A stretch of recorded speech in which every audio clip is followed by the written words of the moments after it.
बंद हो जाता है। सोच कर समझ कर इन्वेस्ट कर। स्वागत है आपका ब्रेक के बाद। और गारंटी बनाम गारंटी जिसकी हम चर्चा करेंगे, हमारे साथ खास मेहमान जुड़े हुए हैं, उनसे आपका परिचय करा दें। हमारे साथ बीजेपी के प्रवक्ता एसएन सिंह जुड़े हुए हैं और उसके साथ ही साथ राजनीतिक विश्लेषक लोकेश जिंदल जुड़े हुए हैं, जिनकी एफिलिएशन कांग्रेस से ज़्यादा है, तो हम उनको समझेंगे कि वो कांग्रेस का पक्ष ज़रूर रखेंगे। और साथ ही साथ विनोद मिश्रा हमारे साथ जुड़े हुए हैं, हमारे कंसल्टिंग एडिटर, तो उनके साथ इस चर्चा की शुरुआत करेंगे विनोद मिश्रा जी के साथ में। विनोद मिश्रा, आपने देखा कि तमाम पर्सनल अटैक्स इस चुनाव में, हर चुनाव में होते रहे और इस चुनाव में भी लगभग उसी के साथ शुरुआत हुई है, चाहे वो सनातन की बात रही हो या फिर जो परिवार की बात रही हो, उसका बड़ा हिसाब लिया गया है। लेकिन मुद्दे कहीं ना कहीं देखा जाए तो गायब हैं। तो अगर इसको ये समझा जाए कि ये जो चुनाव है एक बार फिर कहीं ना कहीं एक दूसरे के ऊपर कीचड़ उछालने पर उतर आए हैं और मुद्दे गायब हैं, तो गलत नहीं होगा।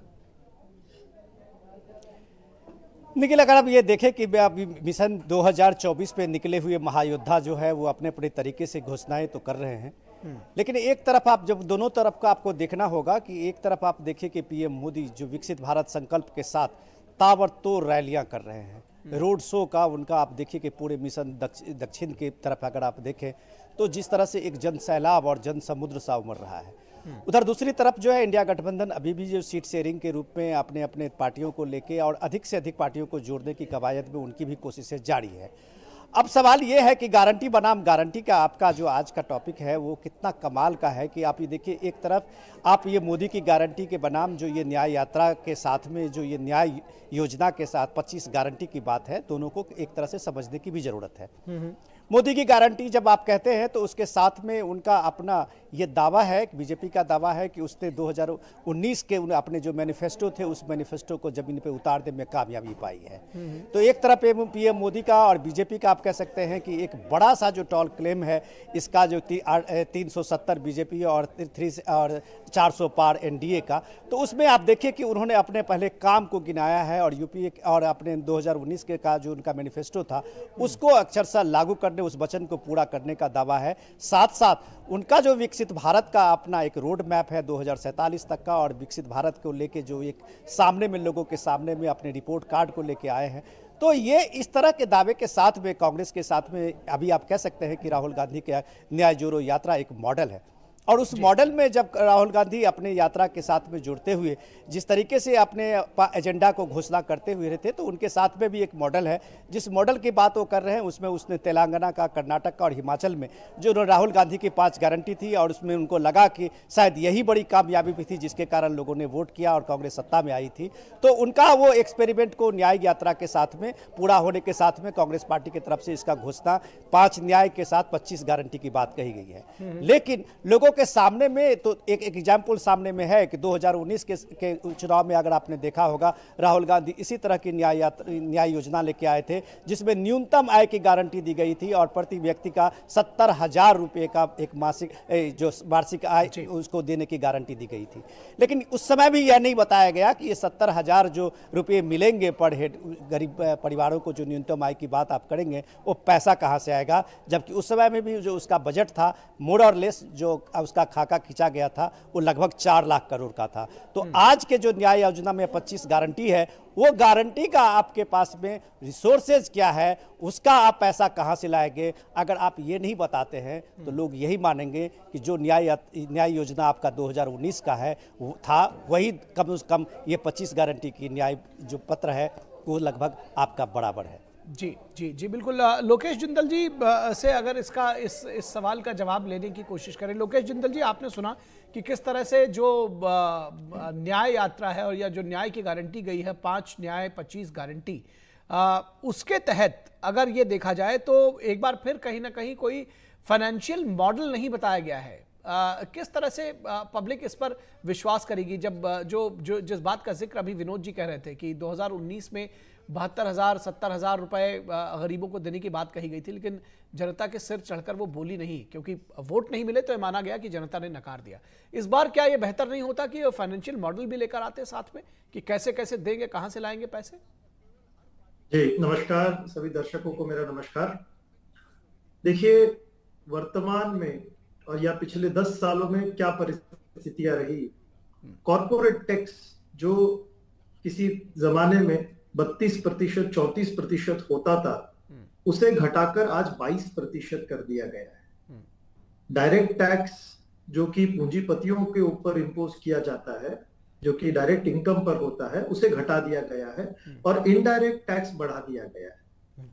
तो अगर हम बात करते हैं कि रिसोर्स एलोकेशन की, तो कांग्रेस पूंजीपतियों पर ज्यादा टैक्स लादने का दावा करती है और मानती है कि अगर हम रिसोर्स एलोकेशन की बात करें तो उसमें हम जो पूंजीपति हैं जो ज्यादा सब्सिडीज लेते हैं और जो ज्यादा जिनके पास में रिसोर्स एलोकेशन है, उनसे उनका कर बढ़ाकर वो जो पूल है उसको श्रमिक है, किसान है, युवा है, महिलाएं हैं, इनमें बांटा जाए तो इससे न केवल डिमांड क्रिएट होगी और एक इंक्लूसिव ग्रोथ भी होगी। और दूसरी बात, जब हम बात करते हैं लाभधारी, आजकल वर्तमान में सरकार बहुत बातें करती है कि ये इतने लाभधारी है, इतने लाभधारी, तो पहला प्रश्न उठता है, क्या हमने ये स्वतंत्रता लाभधारियों के लिए बनाई थी या फिर भागधारियों के लिए?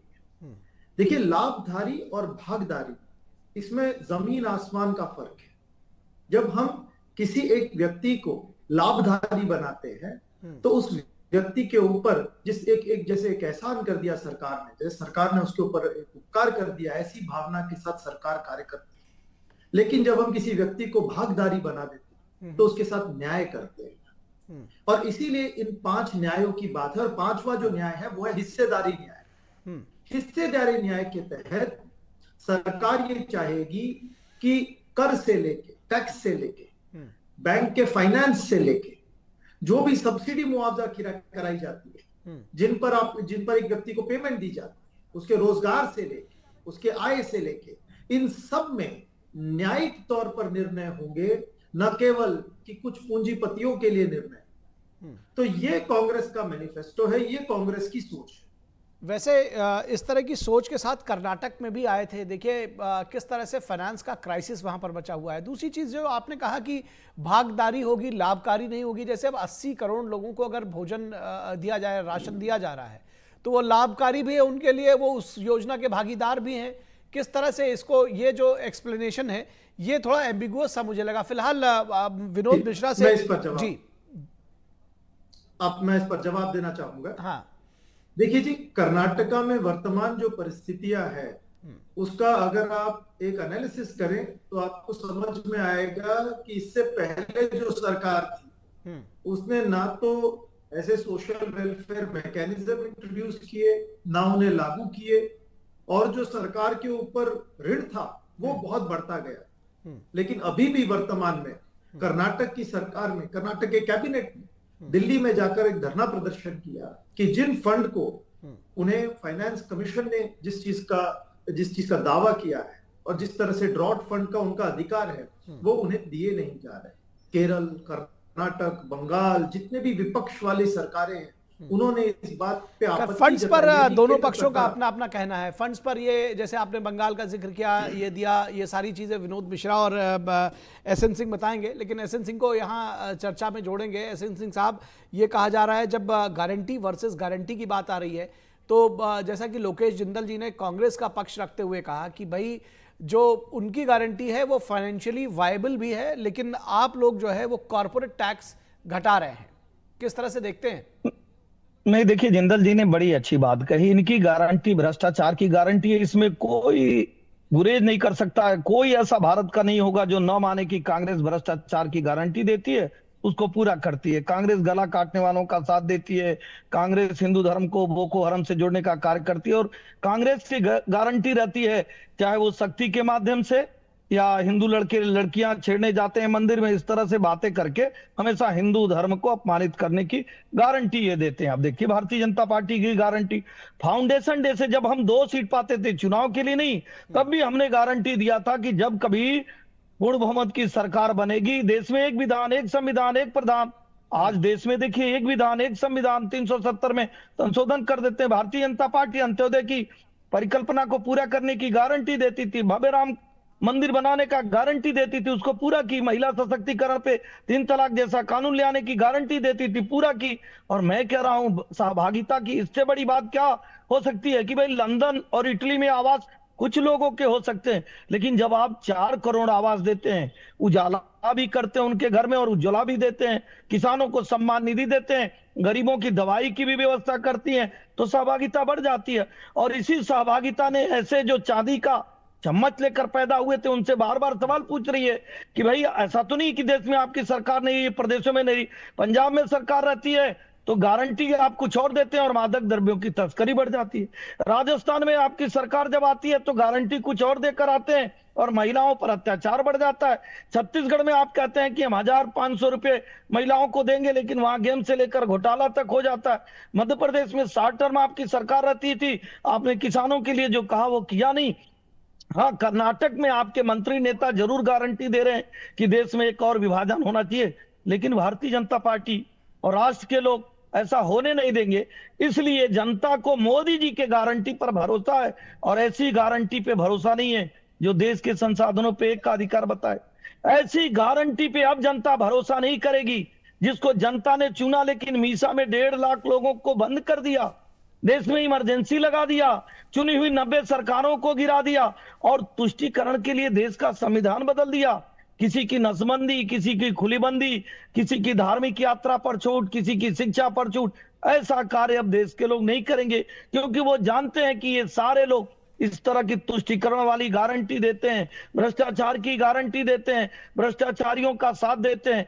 इधर मोदी जी की गारंटी, 25 करोड़ लोग गरीबी रेखा के बाहर आ जाते हैं, देश की अर्थव्यवस्था बढ़ जाती है, रक्षा युद्ध 102 देशों को निर्यात किया जाता है, देश का मान सम्मान बढ़ता है, भारत के तिरंगे का मान सम्मान बढ़ता है, और जो अपराधी होते हैं, दंगेबाजी होते हैं, उन पे नकेल कसने का कार्य किया जाता है, पत्थरबाजियों पे नकेल कसने का कार्य किया जाता है, आतंकवादी घटनाओं को रोकने का कार्य किया जाता है, defence corridor, rapid rail, metro और खाद के कारखाने, ये सब बनाकर विकास के कार्य किए जाते हैं। तो निश्चित तौर पे आज जो मोदी जी की गारंटी है कि इस भारत को 5वीं नहीं 3री अर्थव्यवस्था बनानी है, भारत को एक विकसित भारत बनाना है, मुझे लगता है कि देश के लोगों को ऐसी गारंटी पे भरोसा है, ऐसी गारंटी पे नहीं भरोसा है जो सिर्फ मैं और मेरे लिए हो, सिर्फ परिवार के लिए हो और भ्रष्टाचार के लिए हो। ठीक है, सवाल लोकेश जिंदल जी आपसे अगर यहाँ आपको जोड़ना चाहें, क्योंकि ये प्रश्न जरूर उठाया जा रहा है बार बार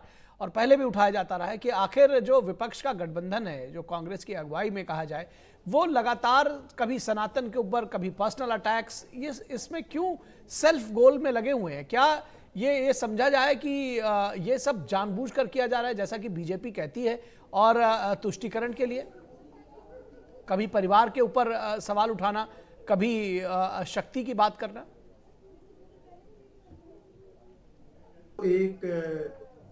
एक तरह का कूटनीति है भाजपा की।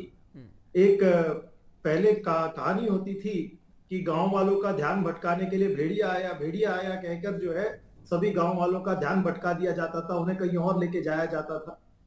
और कभी कभी कुछ होता है कि लोगों के ऊपर अगर सच पर से पर्दा डालना हो तो कोई एक मुद्दा जो है उसे जानबूझकर तैयार कर दो ताकि तो ये मुद्दे खड़े कौन कर रहा है? ये सब कहने की जरूरत ही क्या थी? मैं जानना ये चाह रहा हूं, इसीलिए मैंने कहा कि ये सेल्फ गोल जैसा है। देखिए, राहुल गांधी जी ने अपनी स्पीच में जो उन्होंने राजनीतिक शक्ति की बात की थी, उन्होंने कहा था कि पहले भी हमारे धार्मिक ग्रंथों में कहा जाता है कि कोई व्यक्ति तपस्या कर कोई शक्ति अर्जित कर लेता है और उस शक्ति का दुरुपयोग करता है और फिर जनमानस को उस शक्ति से लड़ना होता है और तभी जाकर धर्म की पुनः। ये तो आप एक्सप्लेनेशन दे रहे हैं। देखिए जिंदल साहब, आपने भी सुना होगा उन्होंने कहा कि हिंदू धर्म में एक शक्ति होती है, हमें उस शक्ति के साथ लड़ना है। ये इतना सारा एक्सप्लेनेशन, बल्कि आपको ध्यान होगा कि उसके बाद मल्लिकार्जुन खड़गे जी को लगा कि कुछ गड़बड़ हो गई है, तो उन्होंने आके एक्सप्लेनेशन देना शुरू किया कि वह दरअसल कहना क्या चाहते थे। इसी तरह से लालू प्रसाद यादव ने परिवार के ऊपर प्रश्न चिन्ह उठाया। जी देखिए, शब्दों का अर्थ निकालने से पहले संदर्भ समझना बहुत आवश्यक है। अगर हम किसी भी शब्द की बात कर ले, उसे संदर्भ से हटाकर किसी गलत संदर्भ में किसी भी शब्द को अगर हम उपयोग करें तो उसका अर्थ तो गलत निकलेगा ही। अब राजनीति में भाजपा हमेशा राहुल गांधी जी के बयानों को एक गलत संदर्भ, डॉक्टर्ड वीडियो के माध्यम से भी एक उन्हें गलत ठहराने का काम। डॉक्टर्ड वीडियो तो इसलिए मैं नहीं कहूंगा, आपको बीच में रोकूंगा, मैं इस पर जवाब ले लेता हूं, सीधे सीधे 1 to 1 चलते हैं। लेकिन डॉक्टर्ड वीडियो तो इसलिए नहीं कहूंगा क्योंकि वो तो सीधे तौर पे जो वो तो लाइव और तमाम दिखाया जा रहा था, जो उन्होंने कहा वो टीवी चैनल्स पर सभी चीजों पर आपने भी देखा होगा, हम सब ने देखा, वो सामने है। तो वो जो डॉक्टर्ड वीडियो कभी सोशल मीडिया में आता होगा। अभी मैं इन जो 2 विषयों की मैंने बात की, कम से कम उस पर हम सब एक मत होंगे कि वो डॉक्टर्ड नहीं था। अभी हाल ही में एक नितिन गडकरी जी का नहीं, मैं तीसरे पे मैं ये कह भी नहीं रहा हूं। मैं देखिए फेक न्यूज, फॉल्स न्यूज, इस पर बड़ी कार्रवाई करनी है, इस पर बड़ी समझदारी दिखानी है। आप जैसे राजनीतिक कार्यकर्ताओं को भी और हम जैसे पत्रकारों को भी बार बार चुनाव आयोग की तरफ से भी कहा गया है कि फेक न्यूज ना होने पाए, सोशल मीडिया पर बड़ा ध्यान रखना है। लेकिन हम इन 2 विषयों की जिस पर परिवार की बात कर रहे हैं, राहुल गांधी जी जिसकी बात कर रहे हैं वो सीधे सीधे सामने आई है, इसलिए आप उसको झुटला नहीं सकते। SN सिंह जी ये कह रहे हैं कि ये जो बीजेपी है वो इनके बयानों को तोड़ मरोड़ कर और जानबूझकर अपने इंटरेस्ट के लिए पेश करती है। नहीं, अच्छी देखिए, राजनीतिक पार्टियां हो सकता है कि कांग्रेस ऐसा करती हो, लेकिन मैं तो कहूंगा जो सार्वजनिक तौर पे आप कर्म करते हैं उसको कैसे झुटलाया जा सकता है। आप जब भगवान राम का मंदिर बने, इस पे फैसला आ रहा है तो उस पे आप वकील खड़े कर रहे हैं कि नहीं ये फैसला आ जाएगा तो भारत के पक्ष में होगा, भारतीय जनता पार्टी के पक्ष में होगा। इसको कौन झुटला सकता है कि राहुल गांधी जी का स्वयं का बयान है कि हिंदू लड़कियां छेड़ने जाते हैं, कांग्रेस के लोगों का बयान है कि वो तो सनातन डेंगू मलेरिया है, कुछ होता ही नहीं, रामेश्वरम तो कुछ है ही नहीं है, राम तो कुछ है नहीं। कौन बयान देता है? ये कांग्रेस के लोग बयान देते हैं। कौन कहता है हिंदू आतंकवादी होते हैं? ये तो कोई नहीं कहा कि आप राजनीतिक फायदे के लिए आप भारतीय जनता पार्टी को फायदा पहुंचा दीजिए, और ऐसा फायदा आप पहुंचाते हो तो आपको सोचना चाहिए कि ऐसा फायदा ना पहुंचाए। चूंकि आप ये कहते हैं उसके बाद बातें उठती हैं। मैं एक छोटा सा सवाल पूछ रहा हूं भाई, गंगा भी भारतीय जनता पार्टी के हो जाते हैं, कुंभ भी भारतीय जनता पार्टी का हो जाएगा, योगा भी भारतीय जनता पार्टी के, सूर्य भी भारतीय जनता पार्टी के, चंद्रमा भी भारतीय जनता पार्टी के, 3 तलाक भी भारतीय जनता पार्टी के, और देश का विकास भी भारतीय जनता पार्टी के। तो क्या भारतीय जनता पार्टी को लोग मत नहीं दें? आप क्यों नहीं खुलकर बोलते हैं धर्मांतरण पर? आप क्यों नहीं 3 तलाक पर बोलते हैं? आप क्यों नहीं कश्मीर पर बोलते थे? क्यों नहीं 370 पर बोलते थे? आपके राष्ट्रीय अध्यक्ष से अगर संदेश खाली के बारे में कुछ पूछा जा रहा है, क्यों नहीं बोलते हैं? ये साफ दिखता है। और भारतीय जनता पार्टी को छोड़ दीजिए, आपके पार्टी के साउथ के एक वरिष्ठ नेता ने कहा कि अगर हिंदुओं को जिस निगाह से कांग्रेस देखती है, अगर वो देखना नहीं बंद करी तो समाप्त हो जाएगी। ये भारतीय जनता पार्टी ने नहीं कहा, आपने कहा। पूरी दुनिया देख रही, 26/11 की घटना में एक विदेशी आ रहा है पाकिस्तान से और उस घटना को अंजाम दे रहा, लेकिन आप कह रहे हैं कि हिंदू आतंकवादी होते हैं। आप चले जाते हैं जहां ये होता है कि भारत तेरे टुकड़े होंगे, इंशाल्लाह इंशाल्लाह। नहीं जाना चाहिए, आपको उस बयान की निंदा करनी चाहिए, लेकिन नहीं करेंगे। जब आप ऐसा नहीं करेंगे तो आपका कर्म भी और आपका वचन दोनों मिल जाता है। इस नाते तुलसीदास जी ने लिखा है, कर्म प्रधान विश्व करी राखा, जो जस करे सो तस फल जाखा। आपने अगर हिंदू धर्म को डेंगू मलेरिया गाली देने वाला, उसको विभाजन करने वाला, उसको अपमानित करने वाला और ये कहने वाला कि हिंदू धर्म की जो मूर्तियां हैं उसमें शक्ति नहीं बची है, जैसा राहुल जी कहते हैं, ऐसी बात आप कहेंगे तो निश्चित तौर पे एक राजनीतिक पार्टी होने के नाते और देश का एक नागरिक होने के नाते हम विरोध करेंगे। ठीक है, ठीक है। चर्चा करेंगे। दरअसल तुष्टीकरण की राजनीति, इस पर भी हम चर्चा कभी करेंगे, लेकिन चलते चलते विनोद जी मैं चाहूंगा कि बहुत संक्षेप में एक प्रश्न का जवाब दें कि जब पर्सनल अटैक्स पे आते हैं तो दरअसल मुद्दों से भटक जाती है सियासत, और जो देश की जनता है वो उसको दरअसल विकास के मुद्दे चाहिए। वो जानना चाहती है कि दोनों पार्टियां या दोनों पक्ष आखिर करेंगे क्या, लेकिन उससे हम कहीं भटक जाते हैं। निखिल, मैं दोनों प्रवक्ताओं का सुन रहा था और आप आज का जो हमारा मुद्दा था वो गारंटी बनाम गारंटी का था। अब जिंदल साहब तो बहुत बड़े वकील भी हैं कांग्रेस के प्रवक्ता के साथ साथ भी, सिंह साहब उनका जवाब दे रहे थे। लेकिन सवाल ये है कि देखिए जिंदल साहब, आप अभी बहुत सारे डेटा लेके भी आए थे। सवाल ये है कि डेटा तो आप लोगों में देते हैं, लेकिन वो कितना कंफ्यूज डेटा है। आपको मैं थोड़ा सा एक एग्जाम्पल देता हूँ। आज ही के अखबार में एक बढ़िया आर्टिकल छपा है जिसमें है कि मनरेगा एरा से कैसे एक जो रूरल इकोनॉमी है, रूरल कंज्यूमरिज्म है, वो किस तरह से आगे बढ़ चुका है। आप वही मनरेगा में अटके पड़े हैं। आज जो नीति आयोग की अभी रिपोर्ट थी जिसमें बताया गया है कि सबसे ज़्यादा जो कंज्यूमरिज्म है शहरों से ज़्यादा आज गांव में है। आज गांव की सुविधा के बारे में आप देखिए कि हर परिवार के पास में वहाँ शौचालय है और हर परिवार के पास लगभग टेप वाटर से शुद्ध जल का वहाँ की व्यवस्था है। ये बदला हुआ भारत है जिसमें उसके ग्रामीण अर्थव्यवस्था को आप झांकते भी नहीं हैं। आप जो जिस तरह से न्याय यात्रा में एक नैरेटिव बना रहे थे, उस नैरेटिव की बात करते करते मैं आपके पास अभी इसका जवाब दे रहा हूँ। आरोप प्रत्यारोप की बात तो आप लोग कर लिए। सवाल ये है कि भारत जोड़ो न्याय यात्रा के लेके आपने अभी उत्तर प्रदेश के यात्रा से राहुल गांधी लौटे हैं, 26 कंस्टिट्यूएंसी में उनकी यात्रा हुई थी और आज जो ये खबर आ रही है कि राहुल गांधी और प्रियंका गांधी दोनों में से कोई अभी रायबरेली और अमेठी में से कोई कैंडिडेट नहीं आ रहे हैं गांधी परिवार से, तो ये वहाँ के संगठन के लोग पूछ रहे हैं कि आपके पास में अगर विनेबिलिटी नहीं है तो फिर नंबर से क्या होगा। आप कितने भी सीट पे खड़ा कर लीजिए, अगर यूपी में आपके गांधी परिवार के लोग खड़ा नहीं हो रहे हैं, सोनिया गांधी पहले राज्यसभा में जा चुकी हैं, तो ये सवाल तो लोग पूछेंगे। तो फिर आपकी ये जो 5 न्याय पत्र और उसमें 25 गारंटी की बात कर रहे हैं, तो आपको यूपी में बताने में क्या दिक्कत है। रही बात, दूसरी बात आपको मैं बता रहा हूं कि सबसे बड़ी बात तो आपसे लोग पूछेंगे कि आपके इस 25 गारंटी में अगर इतना ही दम है तो आपके शीर्ष नेतृत्व जो है चुनाव लड़ने से क्यों मना कर रहे हैं। आज ही आपने देखा होगा मल्लिकार्जुन खड़गे के दामाद जो है उनके कुलवर्गीय सीट से वो चुनाव लड़ रहे हैं। मल्लिकार्जुन खड़गे अपना एज का हवाला दे रहे हैं, दिग्विजय सिंह हवाला दे रहे हैं, ऐसे कमलनाथ ने हवाला दे रहे हैं, ऐसे सारे नेता, पी चिदम्बरम या अपने एज का हवाला दे रहे हैं।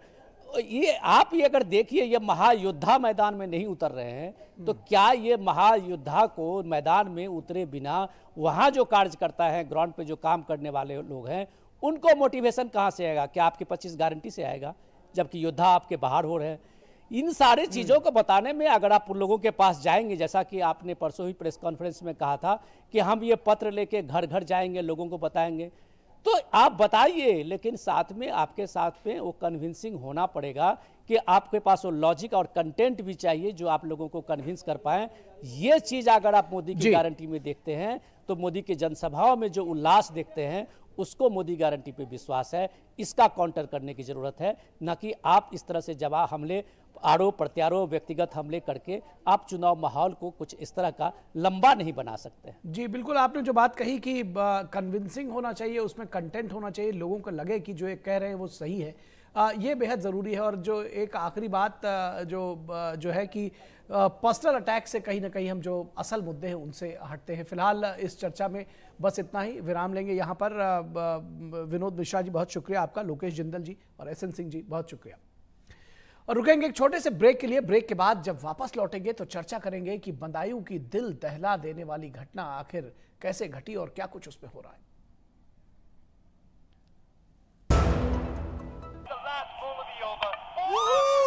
क्या लड्डू, हम यहाँ बैठे बैठे